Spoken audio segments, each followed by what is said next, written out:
गौरी पुत्र गणेश भगवान की जय। बोलिए सूर्य नारायण भगवान की जय। श्री शिवाय नमस्तुभ्यम। प्रिय भक्तजनों, आज हम इस वीडियो में रविवार व्रत की कथा सुनेंगे। तो आप सभी भक्तजन बड़ी ही श्रद्धा, ध्यान पूर्वक और प्रसन्न चित्त मन से इस कथा को पूरा अवश्य सुनिएगा।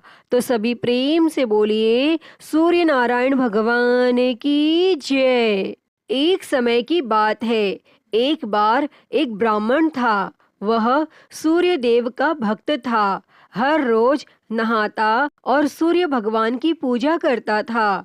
उसके पास आमदनी का कोई साधन नहीं था और जब वह घर जाता उसकी पत्नी उसे बार बार पैसे कमाने के लिए परेशान करती थी और अगर वह बाहर जाता तो अड़ोसी पड़ोसी उसे निकम्मा कहकर अपमानित करने लगे।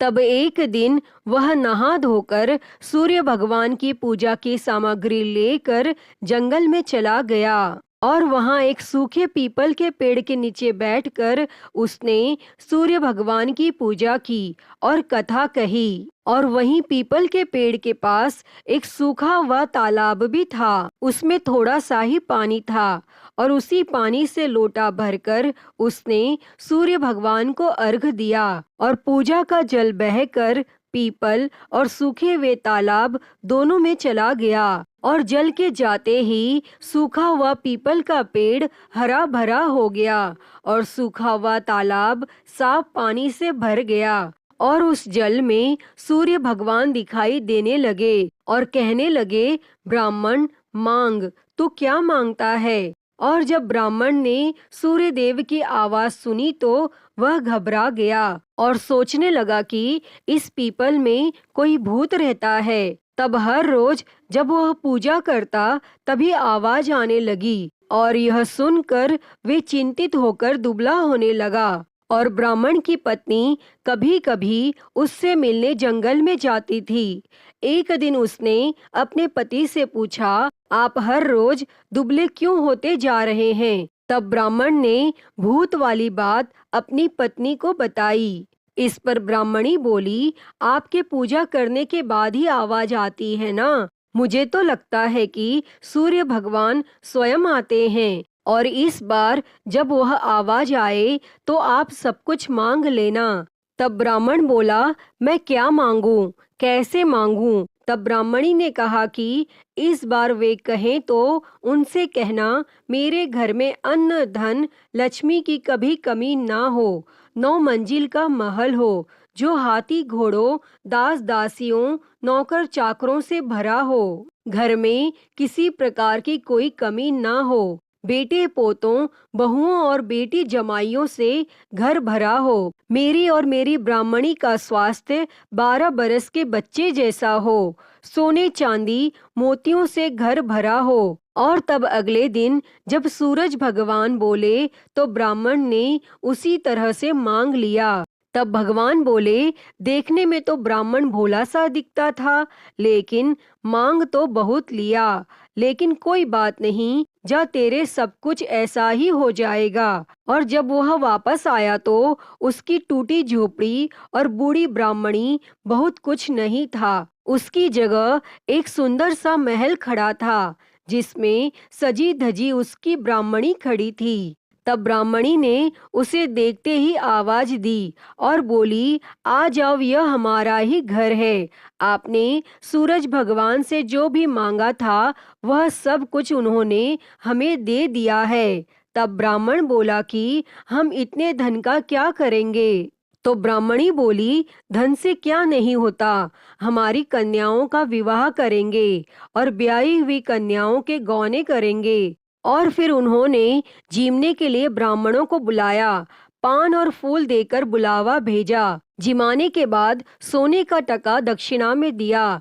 तब सब लोग ब्राह्मण की जय बोलने लगे। तो किसी ने जाकर राजा से उनकी चुगली कर दी कि आपकी जय कोई नहीं बोलता, सब लोग ब्राह्मण की जय बोलते हैं। तब राजा ने ब्राह्मण को बुलाया और पूछा, तेरे घर में इतना धन कहाँ से आया जो सारे गांव वाले तेरी जय बोलते हैं। तब उसने कहा, राजा जी, मेरी जय नहीं बोलते, सूरज भगवान की जय बोलते हैं। तब ब्राह्मण ने राजा को सारी बात बताई और तब राजा ने कहा, भाई, मेरे यहाँ धन तो बहुत है, लेकिन मेरे पुत्र नहीं हैं, तो मुझे क्या करना चाहिए? तब ब्राह्मण बोला, आप अपने सारे नगाड़े वालों से कह दो कि आज से आपकी जय ना बोले और सूर्य भगवान की जय बोले और आपका पुत्र हो जाएगा। तब राजा ने अपने नगाड़े उठा दिए और सूरज भगवान के बैठा दिए और सब लोग सूर्य भगवान की जय बोलने लगे और 9वें महीने में ही रानी को पुत्र हो गया। तब राजा ने कहा कि ब्राह्मण को बुलाओ, हम उसे बड़ा करेंगे। तब ब्राह्मण बोला, मुझे बड़ा मत करो, सूरज भगवान को बड़ा करो, वही सबकी मनोकामना पूरी करते हैं, उन्हीं का ध्यान करो, उन्हें ही मनाओ और मन इच्छा फल पाओ। अतः हे सूर्य भगवान जी, जैसा आपने ब्राह्मण और राजा को दिया, वैसा ही इस कथा को कहते, सुनते और हुंकारा भरते सबको देना, सभी की मनोकामनाओं को पूर्ण करना। तो सभी प्रेम से बोलिए, सूर्य भगवान की जय। प्रिय भक्तजनों, आइए अब सुनते हैं सभी मनोकामनाओं को पूरी करने वाली अगली कथा। प्राचीन काल की बात है। एक नगर में एक बुढ़िया रहती थी। वह हर रविवार को सूर्योदय से पहले उठकर स्नान आदि करके घर के आंगन को गाय के गोबर से लीप कर स्वच्छ करती थी और उसके बाद वह सूर्य देव को अर्घ्य देकर पूजा अर्चना करती थी और फिर भोजन तैयार कर सूर्य भगवान को भोग लगाकर स्वयं भोजन करती थी। और सूर्य देव उस बुढ़िया से बेहद प्रसन्न थे और उनकी कृपा से उसे किसी भी प्रकार की चिंता और कष्ट नहीं था और धीरे धीरे उसका घर धन धान्य से भरता गया। और उस बुढ़िया को खुश देखकर उसकी पड़ोसन उससे जलने लगी। बुढ़िया के पास गाय नहीं थी, इसीलिए रविवार को घर लीपने के लिए वह पड़ोसन के आंगन में बंधी गाय का गोबर लाती थी। पड़ोसन ने ईर्ष्या में आकर अपनी गाय को घर के भीतर बांध लिया, जिस कारण बुढ़िया को रविवार को गोबर नहीं मिला और बुढ़िया अपना आंगन नहीं लीप सकी। और आंगन ना लीपने के कारण उसने न तो भोजन बनाया और न ही सूर्य देव को भोग लगाया और स्वयं भी भोजन नहीं किया। और फिर सूर्यास्त के बाद वह भूखी प्यासी ही सो गई। इस प्रकार उसने निराहार व्रत किया। तब सूर्य देव यह सब कुछ देख रहे थे और बुढ़िया की भक्ति से प्रसन्न होकर उसी रात सूर्य भगवान ने उसे सपने में दर्शन दिए और इच्छा पूर्ण करने वाली गाय देने का वरदान दिया। अगले दिन जब वो सोकर उठी तो उसने देखा कि उसके आंगन में एक सुंदर गाय और एक बछड़ा बंधा था। बुढ़िया गाय को देखकर हैरान रह गई और उसने गाय को चारा खिलाया। वहीं यह सब देखकर उसकी पड़ोसन और अधिक जलने लगी। जैसे ही गाय ने सोने का गोबर किया तो पड़ोसन की आंखें फटी की फटी रह गई और फिर पड़ोसन ने तुरंत सोने के गोबर को उठाया और अपने घर ले गई और अपनी गाय का गोबर वहां रख आई। कई दिनों तक बुढ़िया को सोने के गोबर के बारे में कुछ पता ही नहीं चला। ऐसे में बुढ़िया पहले की ही तरह सूर्य भगवान का व्रत करती रही और कथा सुनती रही। तब पड़ोसन की चालाकी देखकर एक दिन सूर्य देव ने तेज आंधी चला दी, जिससे बुढ़िया ने अपनी गाय को अंदर बांध दिया। और अगले दिन जब बुढ़िया उठी तो उसने सोने का गोबर देखा। तब उसे बेहद आश्चर्य हुआ और उस दिन के बाद बुढ़िया गाय को घर के भीतर बांधने लगी और सोने के गोबर से बुढ़िया कुछ ही दिनों में बहुत धनी हो गई। और उस बुढ़िया के धनी होने से उसकी पड़ोसन बुरी तरह जल भुनकर राख हो गई। और फिर कुछ उपाय न देख पड़ोसन ने उस देश के राजा की सभा में जाकर कहा, महाराज, मेरे पड़ोस में एक वृद्धा के पास ऐसी गाय है जो आप जैसे राजाओं के ही योग्य है। वह नित्य सोने का गोबर देती है।